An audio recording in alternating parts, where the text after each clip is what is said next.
A paz do Senhor, meus irmãos, tudo bem? Sou a Vitória. Estamos aí para mais um vídeo e hoje nós vamos estar falando aí da carta à igreja de Esmirna, né? Tá lá em Apocalipse capítulo 2, versículo 8 até o versículo 11. A carta da igreja de Esmirna vai dizer assim: ao anjo da igreja em Esmirna escreva: essas são as palavras daquele que é o primeiro e o último, que morreu e tornou a viver. Conheço as suas aflições e a sua pobreza, mas você é rico. Conheço as blasfemas dos que se dizem judeus, mas não são, sendo antes sinagoga de Satanás. Não tenha medo do que você está prestes a sofrer. O diabo lançará alguns de vocês na prisão para prová-los, e vocês sofrerão perseguição durante 10 dias. Seja fiel até a morte, e eu lhe darei a coroa da vida. Aquele que tem ouvidos, ouça o que o Espírito diz às igrejas. O vencedor, de modo algum, sofrerá a segunda morte. Então, olha só. Aqui a gente já pode perceber que cada igreja ela tem uma temática, tá? Cada igreja ela tem uma temática. Qual é a temática da de Éfeso? Irmão Anderson, mas você não falou lá no vídeo. Sim, quando a gente chegar aqui, a gente vai desenrolando as coisas e a gente vai falando. Olha só, a temática da de Éfeso é: quem tem um controle na mão, quem tem o poder na mão é Jesus Cristo. Quem institui como igreja é Jesus Cristo. A glória é de Jesus Cristo. Então, por isso ele se apresenta como aquele que segura as 7 igrejas, aquele que tem as 7 estrelas na mão e os 7 candelabros, né? Ou seja, está nas mãos dele. Nada foge do seu controle, né? Quem governa, quem sustenta é ele. Então a mensagem à igreja de Éfeso é justamente para que Éfeso o adore pelo que ele é, ou seja, não abandone o amor. Porque se Éfeso continuasse, eles iam que abandonar o amor a Deus. Então iam entrar práticas legalistas, ia entrar religiosidade, e aí, por fim, eles iam perder uma comunhão com Deus. Então, olha só, perdendo a comunhão com Deus, logicamente perderiam a glória de Deus sobre suas vidas, que é justamente o retirar do candelabro. Agora nós entramos à igreja de Esmirna. Nós vemos aqui que ele inicia dizendo que essas são as palavras daquele que é o primeiro e o último, ou seja, de eternidade a eternidade. Mais uma vez ele aplica aquilo como foi falado a João, né? Tudo que foi falado lá a João, revelado a João, ele vem nas 7 igrejas, ele vem aplicando cada fecho daquilo que ele se revelou a João e trazendo para as igrejas entender que é ele que está falando. Então, quando ele fala essas são as palavras do primeiro e último, ou seja, aquele que é de eternidade a eternidade, e o mais interessante é que ele vai colocar aqui o que morreu e tornou a viver, ou seja, ressuscitou. A mensagem à igreja de Esmirna é uma mensagem de uma esperança para o arrebatamento da igreja. O que você está falando, irmão Anderson? Olha só, a igreja de Esmirna está sofrendo piamente. Deus não tem nada contra a igreja de Esmirna. O que Deus vem trazer aqui para a igreja de Esmirna, que Jesus vem se revelar aqui na igreja de Esmirna, é justamente que ela vai padecer um sofrimento muito além do que as outras igrejas vão padecer, vão sofrer. Ou seja, elas estão sob uma pressão que provavelmente, né, de um imperador muito sanguinário da época. A gente, né, não sei ao certo qual seja. Uns vão falar que seja alguns outros imperadores aí vão mesclar, dependendo da data da carta. Mas aqui nós vamos entender que a igreja de Esmirna ela vai passar por um sofrimento muito agoniante, a ponto de até mesmo alguns morrerem, né? Até o ponto de alguns morrerem. E a gente vai identificando isso aqui dentro da igreja de Esmirna. Então Jesus ele se apresenta aqui como o primeiro e o último de eternidade a eternidade, né? Que prova que ele é eterno, além de vivo é eterno. E aquele que morreu e ressuscitou, ou seja, que prova que tem a vida, ele é o dono da vida, como ele falou também no capítulo 1. Você vê que a sequência das cartas, ele vai sempre voltando àquilo que ele já havia revelado a João, né? E João vai escrevendo, voltando naquilo que ele já havia revelado, certo? Ou seja, eu morri, mas eu estou vivo, não é assim que ele fala? Ele tem a chave da morte, tem a chave do inferno. Então olha só, aí ele continua dizendo no versículo 9: conheço as suas aflições e a sua pobreza, mas você é rico. Ou seja, eu conheço as suas lutas, as suas dificuldades que vocês estão enfrentando, sei perfeitamente o que está acontecendo com vocês, e ainda por cima de tudo isso, eu conheço a pobreza de vocês. Quando ele fala da pobreza, ele está falando no sentido literal e terreno. Ou seja, era uma igreja que provavelmente não tinha recursos financeiros, materiais, né, para poder estar se mantendo. Às vezes até mesmo todos os membros da igreja estavam passando certa necessidade ou dificuldade mediante as perseguições e aflições que eles estavam vivenciando, que não eram aflições e provações comuns, era verdadeiramente uma perseguição sanguinária, né? Uma perseguição difícil, a ponto de muitos terem que se esconder, a ponto de muitos terem que nem dar as caras, ou os que davam, né, se tornavam alvos, né, de perseguições, de prisões, como a gente vai ver mais à frente, né? Então Jesus ele vai dizer: eu conheço as suas aflições, eu sei a sua pobreza, eu conheço as suas necessidades, entendeu? Só que ele diz: mas você é rico. Esse rico, quando ele fala da pobreza no sentido literal, esse rico é no sentido espiritual. Aí a gente lembra de Mateus capítulo 6, né, no versículo 19 em diante: não ajunteis tesouro na terra, onde a traça e ferrugem corrói, mas ajunteis tesouros nos céus, onde nem a traça, nem ferrugem corrói, nem ladrão fia, nem ladrão pode roubar. Ou seja, essa igreja ela estava ajuntando uma grande riqueza nos céus. Ou seja, aqui na terra ela poderia parecer miserável, mas nos céus ela era rica, diferente de outra igreja que a gente vai ver mais à frente. Então olha só, aqui a gente vê que as bênçãos de Deus, a riqueza, o depósito dessa igreja estava nos céus. Seu galardão, a sua glória, né, dessas pessoas, né, a honra a qual eles vão ser cobridos, certo? Então aqui Jesus ele está mostrando: conheço suas aflições, conheço a sua pobreza. Quem sabe talvez até isso aconteça na vida de várias pessoas. A gente pode aplicar isso, né? Porque existem muitas pessoas, a gente vive num mundo onde um sistema todo ele vai fazer um círculo de padrões onde as pessoas elas têm que, para se tornarem bem-sucedidas aos olhos dos outros, elas têm que manter um padrão de vida conforme é o sistema. Não, para Deus não existe isso. Aqui, para os outros, para as pessoas, a pobreza podia ser visível, mas eles não conseguiam ver o quão rico eles eram nos céus. Mas somente Jesus podia. E sabe qual é a nossa esperança com isso? É saber que somente Jesus pode nos dizer o quão ricos somos na presença dele. Ou seja, se nós temos riquezas, nós temos bênçãos infinitas nas mãos de Jesus para ele liberar sobre a sua igreja, sobre a sua vida, tá? Então aqui esse é o contexto desse versículo.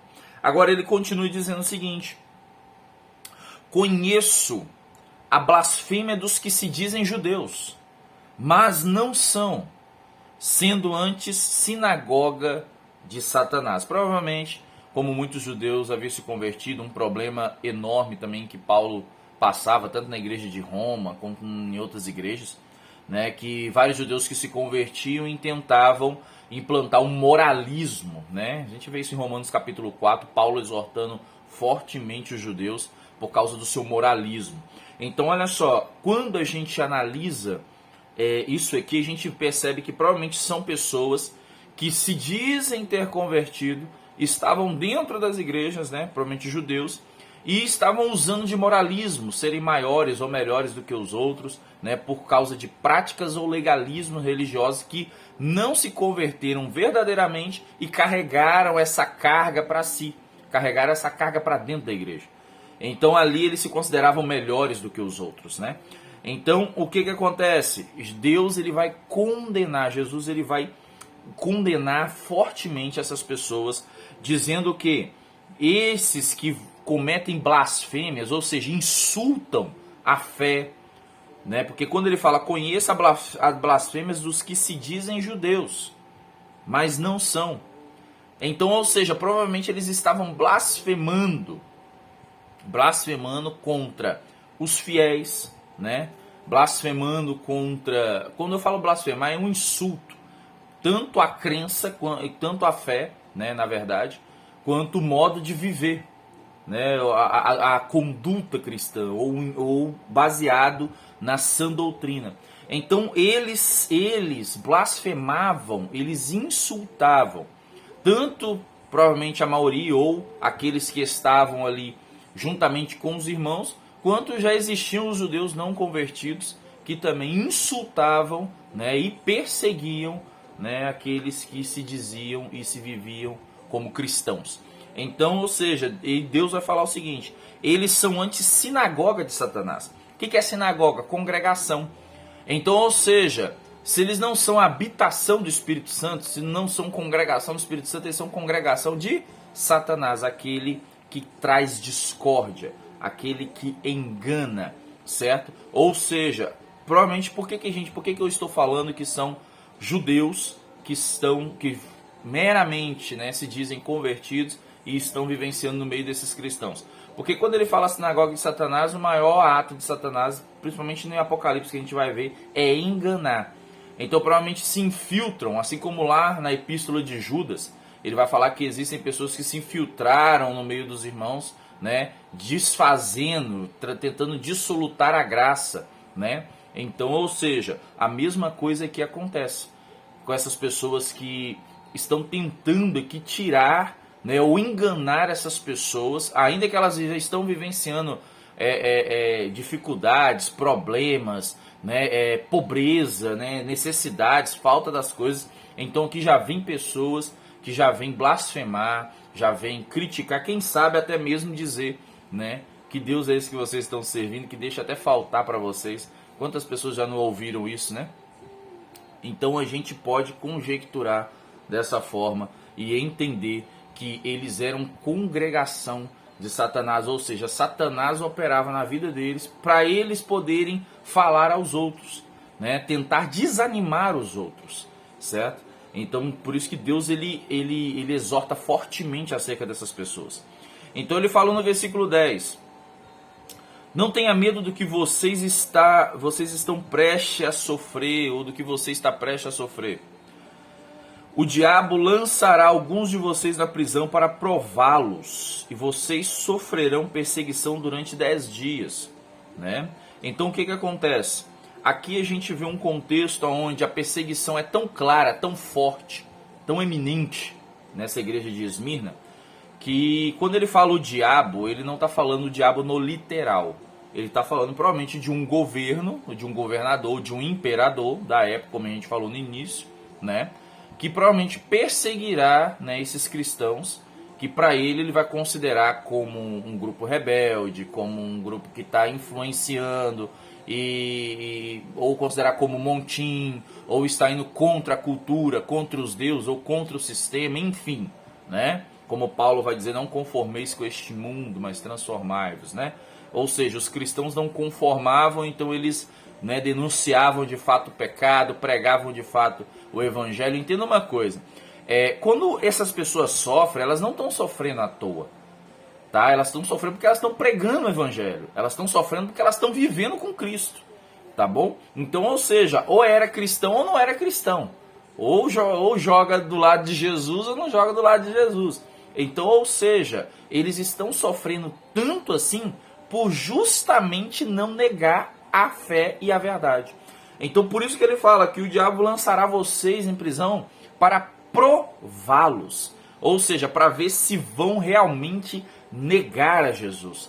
Para ver se eles vão verdadeiramente recusar Jesus. Ou abandonar a fé em Jesus. Lembra lá quando Pedro e João foi levado, né, diante de um conselho e eles falaram para eles desfazerem, que eles não podiam pregar e não podiam usar o nome de Cristo, que eles tinham que voltar atrás e falar, não, a gente não vai voltar atrás. Foram lá e apanharam por causa disso, né? Até mesmo reuniram um conselho. Gamaliel até disse, né? Falou assim, olha, se eles estão falando, se for verdadeiramente de Deus, vai proceder, mas se não for, vai acabar rápido, né? Gamaliel até foi sábio em dizer isso. Então, ou seja, eles não negaram a Cristo de maneira alguma. Eles não negaram de maneira alguma. Aqui é a mesma coisa. Por isso ele, olha, vocês vão ser provados. Mas olha só, o que Jesus está falando? Não temas, não tenha medo. A mesma coisa que Jesus disse a João. Quando João olhou para Jesus, ele caiu pro processo e falou, não temas, não temas. Por que não temas? Porque eu estou do lado de vocês. É a mesma coisa, Jesus está escrevendo para essa igreja dizendo, eu estou do lado de vocês. Talvez existem pessoas que estão ouvindo esse vídeo, talvez estão vivenciando provas, dificuldades, por amor ao nome de Jesus, à obra de Jesus, a vida que estão vivendo em Jesus. Então, qual o tema central aqui para deixar para mim, para a sua vida? Não tema, continue, tá bom? Olha só, é um livro de esperança. A gente tem que extrair essa esperança. E Jesus, ele está dando essa esperança para essa igreja tão perseguida, tão oprimida, né? E ele tá aumentando a esperança dela. Agora, vamos continuar.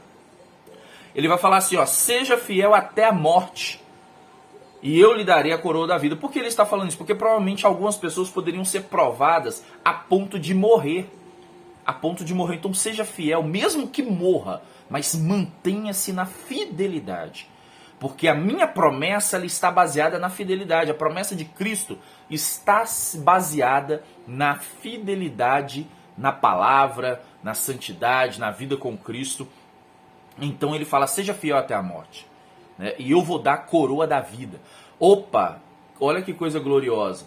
Irmão Anderson, mas se eu morrer, se morrer fiel, tem vida. Tem coroa, tem honra, né? Tem vida. Mas se morrer infiel, não há vida para o infiel, mas para o fiel existe vida.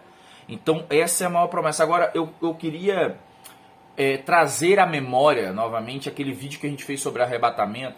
E às vezes as pessoas pensam que arrebatamento é somente uma ação para os vivos. Olha só, arrebatamento não é uma ação somente para os vivos. Arrebatamento é uma ação primeiro. O que Tessalonicenses fala? 1 Tessalonicenses 4, 16 e 17. Que primeiro os mortos ressuscitarão e depois os vivos serão transformados. Então a primeira ação do arrebatamento não é levar os vivos. A primeira ação do arrebatamento é levantar os mortos. A primeira ação do arrebatamento é levantar aqueles que morreram defendendo a fiel palavra, o fiel testemunho, a fé em Jesus Cristo, a esperança em Jesus Cristo. Primeira ação do arrebatamento é levantar os mortos. A primeira ação do arrebatamento. Então a mesma coisa eu falo, seja fiel até a morte, porque no dia que eu vier, eu vou ressuscitar vocês. No dia que eu vier, eu vou dar vida a vocês. Então olha só, isso aqui é interessantíssimo. Por isso que a mensagem do início ao fim, tanto do versículo 8, quando ele fala, eu sou aquele que morreu e viveu, ou seja, só pode dar vida quem está vivo, né? Só pode dar alguma coisa quem está vivo. Então Jesus está vivo. Olha a mensagem de esperança. Jesus, meu querido, ele vai cumprir tudo que ele tem que cumprir, porque ele está vivo. Amém? Então olha só, versículo 11. Aquele que tem ouvidos ouça o que o Espírito diz às igrejas. O vencedor de modo algum, de maneira alguma, ele está afirmando. O vencedor, de maneira alguma, sofrerá a segunda morte. Qual segunda morte é essa, irmão Anderson? A gente vai chegar lá no capítulo 20, onde vai falar da morte, do julgamento do grande trono branco, que é a segunda morte, que é o lago de fogo preparado para Satanás e os seus demônios. Então olha só, nós temos aqui uma mensagem poderosíssima. Uma mensagem de que Cristo vive, versículo 8, ele morreu, mas ressuscitou. Uma mensagem de que ele vai dizer o seguinte, ainda que vocês sejam provados até a morte, eu vou dar vida. E uma mensagem de que o seguinte, mesmo que nós morramos fiéis, mantendo a fidelidade ou por testemunho a Jesus, nós viveremos eternamente e não seremos condenados. Não é assim que ele fala no texto, se eu não me engano, João 11, né, o texto de Lázaro, que ele fala, aquele que crê, mesmo que morra, viverá. É profético. Ele está fazendo uma alusão a isso. Ele está fazendo uma alusão ao arrebatamento. Ele está fazendo uma alusão, porque ele ressuscita Lázaro e fala, olha, eu tenho o poder de ressuscitar. Se eu ainda não crucificado e a glória toda não está sobre mim, imagina depois que eu morrer e ressuscitar. O que eu posso fazer? Né? Olha só que maravilhoso. Gente, a gente tem que acreditar. A gente tem que crer nesse Cristo poderoso, que ele pode nos dar vida. A nossa esperança está todinha nele e a gente vai acreditar piamente que Ele voltará e Ele é o que nos dá vida. Podemos manter a fidelidade. Irmão Anderson, eu estou num estado terminal. Irmão Anderson, eu estou com uma doença complicada. Irmão Anderson, eu estou vivenciando meus últimos dias. Meu querido, creia em Jesus Cristo. Creia somente nele, porque nele há vida. Mesmo que a gente não viva aqui, mesmo que existe pobreza, e essa pobreza que ele fala aqui, tudo bem, pode ser uma questão e uma escassez material, mas talvez a nossa pobreza pode ser uma escassez de saúde, uma escassez mental, uma escassez sentimental, eu não sei, mas nele, na ressurreição, na vida, a gente encontrará tudo nele e nós seremos transformados. É uma mensagem de promessa a Esmirna, é uma mensagem de promessa a você, é uma mensagem de promessa à igreja e aos fiéis de Jesus Cristo na terra. Que Deus em Cristo te abençoe. Em nome de Jesus.